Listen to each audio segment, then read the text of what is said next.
வெளியே கொண்டு வரும்படி குறித்திருந்த நாளுக்கு முந்தின நாள் ஏரோது ஒரு நாளை குறித்திருக்கிறான். எதற்காக குறித்திருக்கிறான் தெரியுமா? ஏரோது பேதுரு எங்க கொண்டு வரணும்? அங்க என்ன சொல்லப்பட்டிருக்கிறது? வெளியே கொண்டு வரணும். இப்போ ஒரு கூட்டம் ஸ்திரீகள் இருந்து ஜெபம் பண்றாங்க, பேதுரு எப்படியாவது வெளியே வரணும், வெளியே வரணும், எப்படியாவது வெளியே வரணும். ஏரோது அவனை வெளியே கொண்டு வர டேயும் குறிச்சிட்டான். ஆனா ஏரோது எதுக்கு வெளியே கொண்டு வரான் தெரியுமா? கொலை செய்வதற்கு. ஏரோது அவனை வெளியே கொண்டு வரும்படி குறித்திருந்த நாளுக்கு முந்தின நாள்.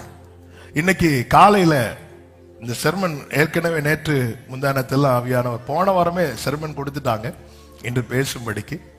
ஆனா இன்னைக்கு காலையில பரிசுத்த ஆவியானவர் இந்த வார்த்தையிலிருந்து பேசின ஒரு வார்த்தையை சொல்லுகிறேன். சத்துரு நம்முடைய அழிவுக்கென்று நமக்கு ஒரு நாளை, சத்துருவும் டே குறித்து தான் செய்வான். இது சத்தியம். சத்துருவும் நாள் குறித்து தான் செய்வான். அவனும் நாள் குறித்து இருக்கிறான். மொர்தெகாய்க்கு எதிராக ஆமான் ஒரு முத்திரை மோதிரம் ஆமான் கையில ராஜா கொடுத்துட்டாரா இல்லையா? கொடுத்துட்டு அன்னைக்கே முத்திரை போட்டு அன்னைக்கே கொலை செய்ய வேண்டுமா வேண்டாமா? இல்ல, அவன் ஒரு நாளை குறிக்கிறான். சத்துரு ஏன் நாளை குறிக்கிறான்? சத்துரு நாளை குறிப்பதற்கு கர்த்தர் நாளை குறிப்பதற்கு வித்தியாசம் உண்டு. சத்துரு நாளை குறிக்கிறது எனக்கு தெரியுமா?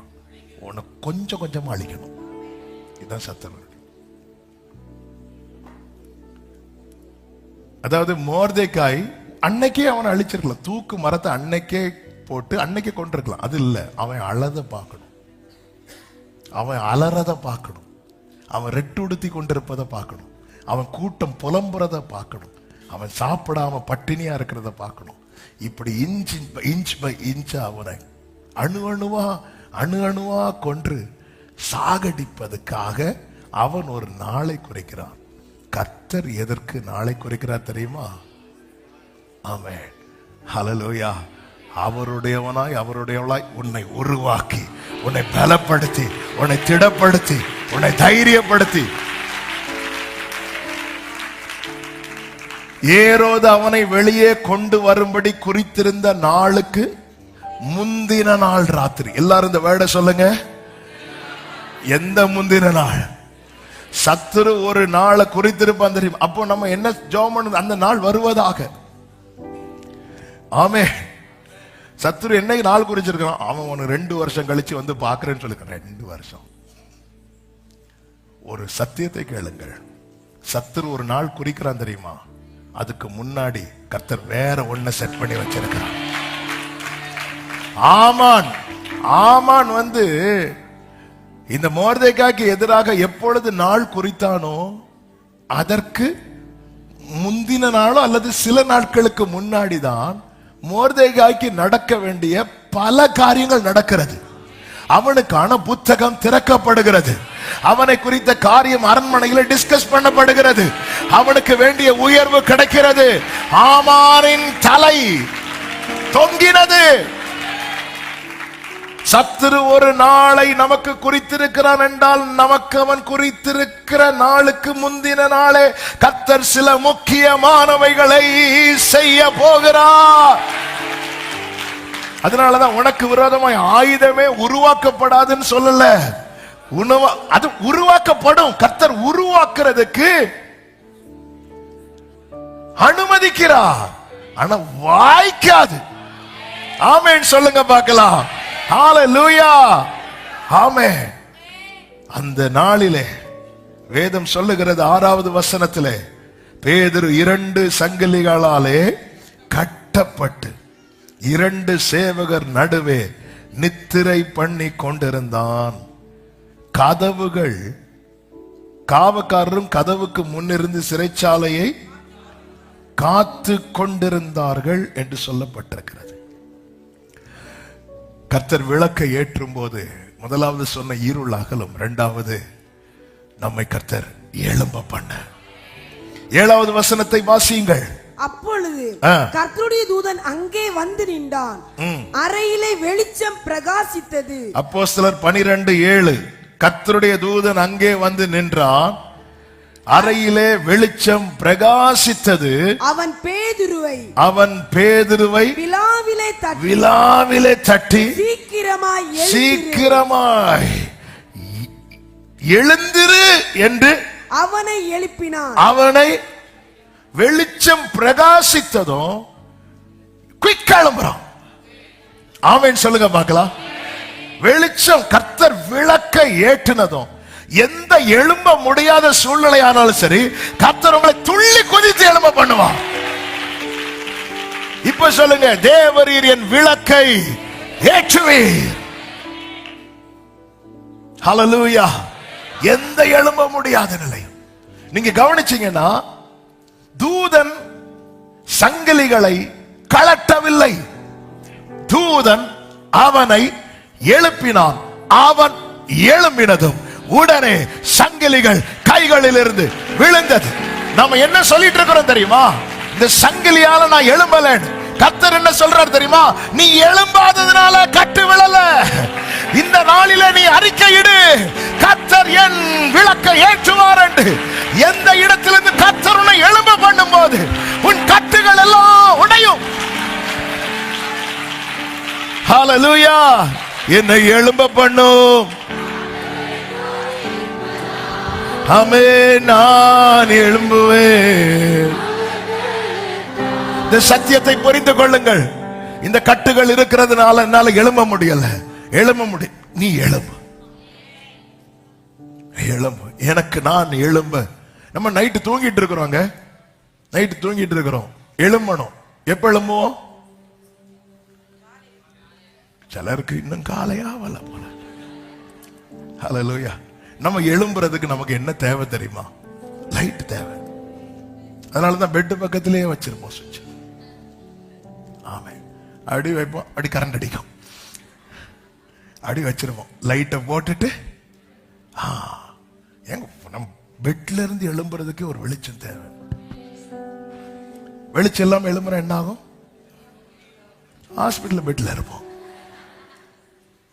எழும்பி எங்கேயாவது அடிச்சு நம்ம சொந்த ரூம்ல, டெய்லி பழகின ரூம்ல இருந்தாலும் நமக்கு இந்த ரூம் எனக்கு ரொம்ப பழக்கப்பட்டது. சில என் உயிரும் சதையும் நகமும் எல்லாம் இந்த ரூம்ல. ஆமா, நகத்தை வெட்டி அங்கேயே போட்டு அப்படிதான் இருக்கும். எல்லாம் இந்த ரூம்லயே இருக்குது. என்னதான் ரூம்ல இருந்தாலும் இருட்டுல போகும்போது எப்படி தான் போவோம்? லைட். எனக்கு எழும்பணும். வாழ்க்கையில பல கட்டு. இந்த தூதன் வந்து கட்டெல்லாம் கலத்த வேண்டியதானே, கலத்தல. என் கர்த்தர் நமக்கான சத்தியத்தை வைத்திருக்கிறார்.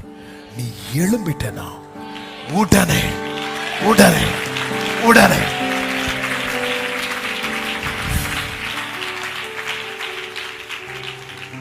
சொல்லுங்க, தேவரீர் என் விளக்கை ஏற்றுவேர். நீ கட்டு மாற ஜெபம் பண்ற, கர்த்தர் சொல்ற நான் விளக்கை ஏற்றி நீ எழும்பணும். பல கட்டுகள். இந்த கட்டு பேதுரு அப்படி படுக்க வச்சுட்டு, நம்ம சும்மா விளையாட்டுக்கு சொல்லுவோம், பேதுரு படுத்து என்ன பண்ணிட்டு இருந்தார்? தூங்கிட்டு இருந்தார். அப்படி இப்படின்னு அந்த கட்டு எழும்ப விடல. இருள் அவனை சூழ்ந்திருக்க கர்த்தர் இப்பொழுது அவனை எழுப்புகிறார். ஆமே, எழுப்பு, நீ எழும்பு. அவன் எழுந்த போது உடனே அவன் கைகளில் இருந்த சங்கிலிகள் விழுந்தது. தூதன் அவனை நோக்கி, உன் அறையை கட்டி உன் பாதரட்சைகளை தொடுத்துக் கொள் என்றான். அவன் அந்தபடியே செய்தான். எழும்பி ரெடி ஆகிறான். தூதன் பின்னும் அவனை நோக்கி, வஸ்திரத்தை போர்த்து கொண்டு என் பின்னே வா என்றான். 9வது வசனத்தை வாசியுங்கள். அந்தபடியே அவன் புறப்பட்டு அவனுக்கு பின் சென்று தூதனால் செய்யப்பட்டது மெய் என்று அறியாமல் தான் ஒரு தரிசனம் காண்கிறதாக நினைத்தான். பொதுவாகவே இருட்டுல பார்த்தேதான் சொப்பன்னு நம்ம நினைப்போம். நம்மால் நேரம் மாறி. ஹல்லேலூயா, ஹல்லேலூயா, ஆமென். அதாவது நான் இதுல இருந்து எழும்புறது, என் கட்டெல்லாம் கலந்து போறது, அதை நீங்க பார்க்க ஆரம்பிங்க. அப்படிதான் இருக்கும். அவர் சிறையிருப்பை திருப்பும் போது சொப்பனம் காண்கிறவர்கள் போல இருந்தோம். ஏன் அப்படின்னா இது சான்ஸே கிடையாது. அப்படி ஒரு இருள் அவனை சூழ்ந்திருக்கிறது. அதாவது எழும்பவே முடியாது அப்படிங்கிற நிலை ஒருத்தன் படுக்கதான் செய்வான், அதுக்கு ரெடி ஆயிருவான். சிலர்லாம் அந்த மரண விளிம்புல பேசுவாங்க பாருங்க. அந்த மரண நேரத்துல அவங்களுக்கு தெரிஞ்சிடும் நம்ம இனி பிழைக்க மாட்டோம் அப்படின்னு. உடனே கூப்பிட்டு சொல்லுவாங்க, அது பண்ணிரு, இது பண்ணிரு, அதை பார்த்துரு. கடந்த நாள்ல ஒரு சகோதரர் அவருடைய மனைவிட்ட சொன்ன காரியத்தை சொன்னாங்க. கூப்பிட்டு பிள்ளைகளை பார்த்துருன்னா இன்னொருத்தர் கூப்பிட்டு சொன்னாராம், பிள்ளைகளை நல்லா படிக்க வச்சிருன்னு. ஏன்னா அவங்க அதுக்கு ரெடி ஆயிருவாங்க. இதுக்கு மேல முடியாது, நம்ம சர்வை பண்ணிட மாட்டோம், நம்ம எழுப்பிட மாட்டோம்னு தெரிஞ்சா அதுல செட் ஆயிருவாங்க. இப்படி எத்தனை பேர், எத்தனை அப்படிப்பட்ட இடத்துல ஒரு தூதனை அனுப்பி அந்த இடத்துல ஒரு வெளிச்சத்தை கட்டளையிட்டு அவனை எழும்ப பண்ணி அவன் கைகளில் இருக்கிற சங்கிலிகளை கீழே விழ வைத்து, தேவரீர் என் விளக்கை ஏற்றுவி, எனது விளக்கு எரிய செய்வீர், எனது விளக்கு இரவை பகலாக்கினீ,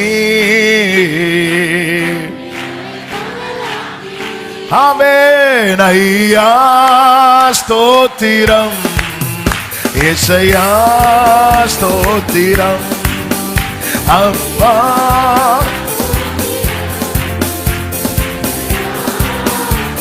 பிரியமான கர்த்தருடைய பிள்ளைகளே, நாம் எழும்ப வேண்டியது அவசியமாக இருக்கிறது. இவன் எழுந்தான் உடனே உடனே. அதனாலதான் உங்களை இவன் எழும்பிட்டானா ஏதாவது செஞ்சிருவான். இவன் எழும்பிட்டானா அது தெரியும் சாத்தானுக்கு.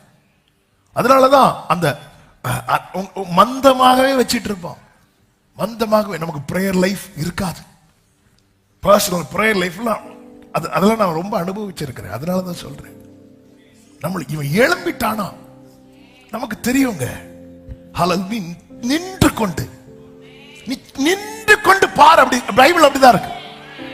நீங்கள் எங்களுக்கு நிக்க பலன் இல்லை, நீங்கள் தரித்து நின்று கர்த்தர் உங்களுக்கு செய்யும் ரட்சிப்பை பாருங்கள் அப்படிங்கிறார். பேதுரு படுத்திருக்கும் போதே சங்கிலி கலர வேண்டியதானே? இல்ல, நீ எழும்பணும். பவுலும் சீலாவும் அடி அடி அடிச்சு கால்களை அந்த தொழு மரத்துல கட்டி போட்டிருக்கிறாங்க. அப்படி மயக்கெல்லாம் தெளிந்து நடு ராத்திரியில பவுல் அப்படி கண்ணை திறக்கிறார். ஷீலாவை தட்டுறார். ஷீலா இல்ல, ஷீலாவை தட்டுறார். தட்டே எலும்பு. முடியல, எலும்பு. எலும்பியாச்சு. பாடும் பாடும். ஹல்லேலூயா. பாட வைக்கிறாரா? பாட வைக்கிறாரா? ஏன்னா அவர் ஒர்க் பண்ண ரெடியா இருக்கிறார். அஸ்திபாரங்களை அசைக்க